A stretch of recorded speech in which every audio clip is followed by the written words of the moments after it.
মহিলা চারটা দায়িত্ব পালন করবে, তাহলে সন্তানাদি মানুষ হবে। এক, শিক্ষা, উনি জানুক আর না জানুক চেষ্টা করবেন। দুই, শিষ্টাচার। শিষ্টাচার কি জিনিস? এই নখ বড় কেন? নখ বড় কেন? এই মাথার চুল এভাবে খোপা করেছো কেন? ওভাবে খোপা খুলো। এই হাতে এভাবে মেহেদি দিয়েছো কেন?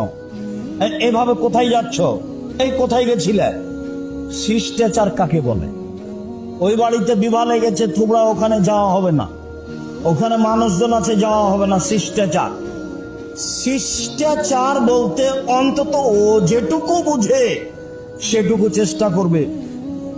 সালাম দিয়ে বাড়িতে ঢুকতে হবে, সালাম দিয়ে বাড়ি থেকে বের হতে হবে, কাপড় মাথায় দিয়ে বাড়ি দিয়ে বের হতে হবে।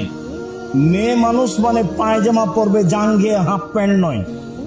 যেদিন হাঁটতে পারে সেদিন থেকে মেয়েটা পায়জামা পরবে, সেদিন থেকে মাথায় একটা স্কার্ফ দিয়ে চলবে।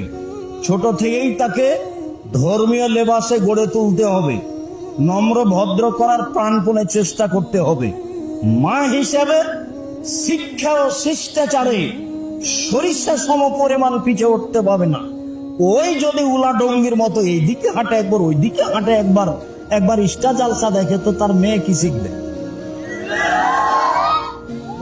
এগুলো দিয়ে একটা পরিবার গড়া যাবে না। মাকে আগে সুন্দর সংশোধন হতে হবে, তাহলে পরিবার সুন্দর হবে। এক, শিক্ষা। দুই, শিষ্টাচার। তিন, চিরুনি মানে সাজগোজ করে রাখা। বাচ্চাকে পরিপাটি করে রাখতে হবে, এলোমেলো রাখা যাবে না। বাচ্চার পায়জামাটা পরিষ্কার নেই, এটা রাখা যাবে না। বাচ্চার গায়ের জামাটা পরিষ্কার নেই, এটা রাখা যাবে না।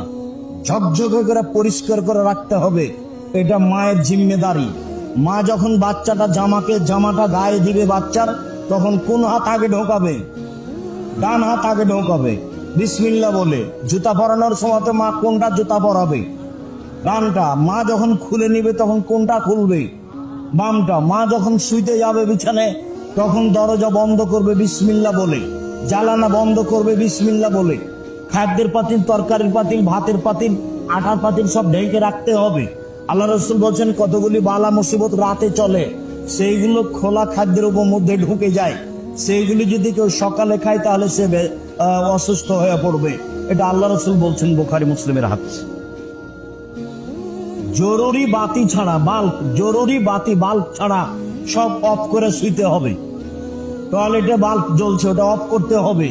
আগ্নেয় অপ্রয়োজনীয় বাল্ব আছে, সেটা অফ করতে হবে। ঘরে বাল্ব চলছে অপ্রয়োজনীয়, সেটা বাল্ব অফ করতে হবে।